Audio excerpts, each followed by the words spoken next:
So there are a few ways that we have been working on jumping with Annie. One of the major ways being just, yes, rewarding her whenever you do realize she comes up to you and she chooses to do something other than jump on you. So she's soliciting your attention or whatever it is that you have without actually jumping on you to ask for it. So like currently, she's asking me if she could pretty please have some of the food that I have that I'm breaking up.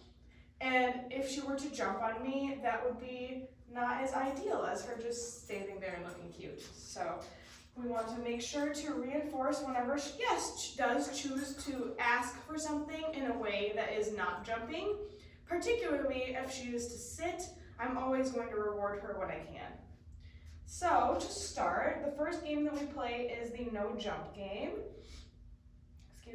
And the no jump game, essentially what we're doing is doing small increments of things that may make her jump and progressively working to more extreme actions on our half. So like a little bit easier to show than to say. So I'm going to start by doing something super simple. I'm going to call her over to me, and I'm just going to pat my legs. Yes. And when she doesn't jump, I'm going to mark and reward. So since that was good and she didn't jump on me at all, I'm going to add a little bit to that. So I'm going to say, puppy. Yes. Talking to her in a way that I know may incite her to jump. Puppy, puppy, puppy. Yes. And you can see there, she really thought about jumping up and she chose not to. So that's exactly what I'm looking for. And then I'm building up to something a little bit more extreme. Oh, Aki.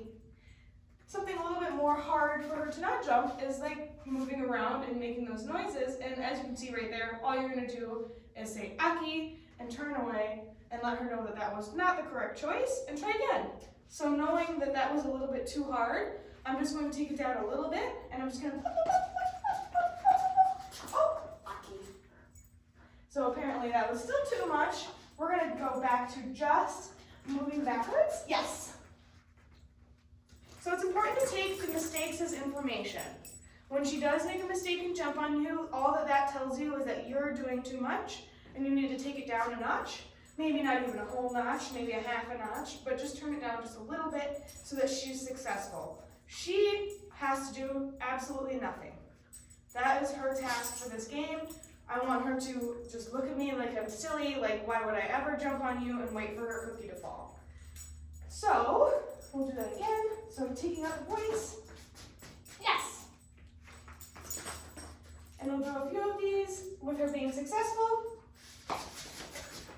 Yes. And add a little bit of something that's a little bit less exciting in. Yes. Waiting for her to be correct.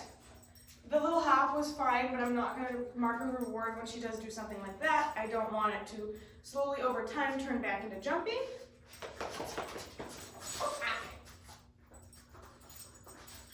So here we can see movement, yes, it's very hard for Miss Annie. She can do, yes, high-pitched noises by themselves. She can do the movement by itself, but with the second that you start adding stuff into movement seems to be where it gets really difficult for her. So that's where I would focus a lot of my energy. Another thing that I like to do specifically with this game is something that I know that people do all of the time, and that is, catch my breath, Annie. People love to do the, it's okay puppy, you can jump on me, yes, where they pat on themselves and invite the dog up. That is my favorite thing to practice with this game overall, because my favorite thing is when somebody tries to do that to my dog and they look at them like, no, I don't do that. All right, take it, because it just ruins all of the hard work that you put in. So then again, Annie, it's okay, honey, you can jump on me. I don't mind. Yes. So I love practicing those little scripted responses that I know people typically will do, especially when you have a dog as cute as Annie and as soft as Annie. It's okay, you can jump on me, I just want to pet you. Yes. So that's the no jump game. Basically, we are trying to set the dog up for success, but still making it difficult enough that the dog thinks about jumping and chooses not to. All right, and then the next game is pat, pat, pause, or sorry, pat, pet, pause. So basically, this game goes as so. You are just going to pat your legs to invite the dog over. I'm going to wait for her to sit her butt down. If she will. Sit. Oh, yes, good girl. And then I will pet her as a reward. Yes, yes. I'm teaching her that sitting gets her the affection that she wants, and that jumping does nothing. Also, that when somebody pats, it's a cue to sit instead of to jump up. Okay, and then you take a break, take a step away, pat your legs again.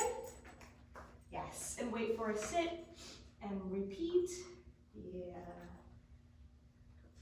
All right, and again, move away. Good girl. Yes, good. Yeah, she tries very hard, as you can see, and I don't mind if she stands up after I start petting her, as long as she doesn't start getting too mouthy or doesn't start jumping on me at all. And one more time. Yes, good girl. So that is pat, pet, pause. Excuse my sniffling, I'm gonna blow my nose real quick.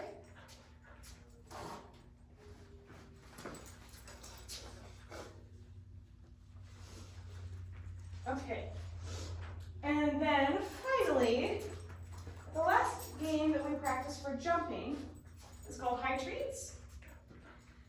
To start, you're just gonna have the dog in front of you, you're gonna take your cookie, you're gonna raise it high above your head, and you're going to slowly lower it down, yes, until your dog puts her butt on the ground. And then this will build into what the exercise becomes. And if you are to bring it all the way down to her nose, yes, without her sitting, simply repeat and bring it all the way back up and wait for her to sit. Typically, when you first start, the dog's first instinct is to try and jump for the treat. And instead, we are teaching them, yes, to sit. And once we have some good reps where she's like, oh yeah, this is what we're doing. You're being so silly today. Yes. So even if it takes a couple tries, just waiting for her to sit, and then you can add a little bit of motion into it. So this we're working on coming up to you without jumping while something is up in the air and sitting instead of jumping up. So we're adding in a behavior instead.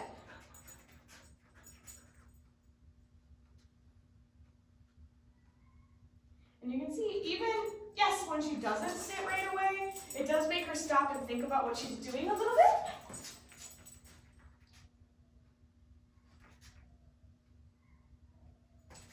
She's like, what are you going to throw away? You're being silly. Yes, wow, good girl. It's okay, it takes a couple tries. Oh, Aki. And if she does jump, we're just simply going to start over.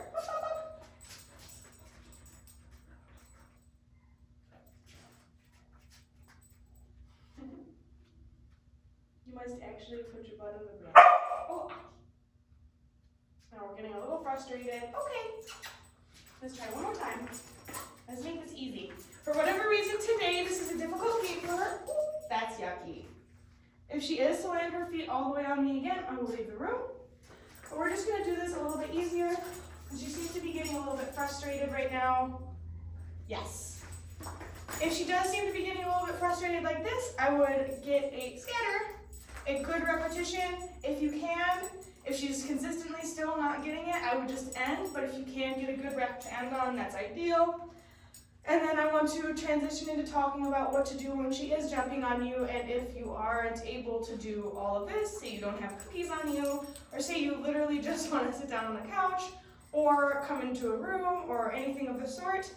Another thing that you can do in the actual moment and that has been extremely effective for Annie, is simply when she jumps on you, just say yuck and leave the room. Only leave the room for approximately 3 to 5 seconds, and don't enter the room if she's got her feet up on the door.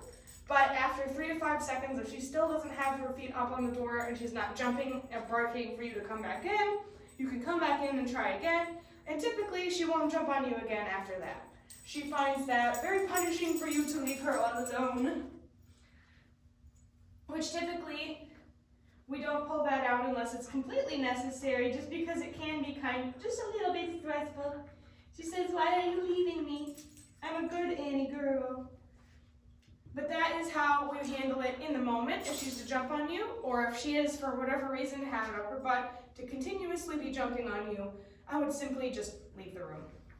So that's how we handle jumping with Miss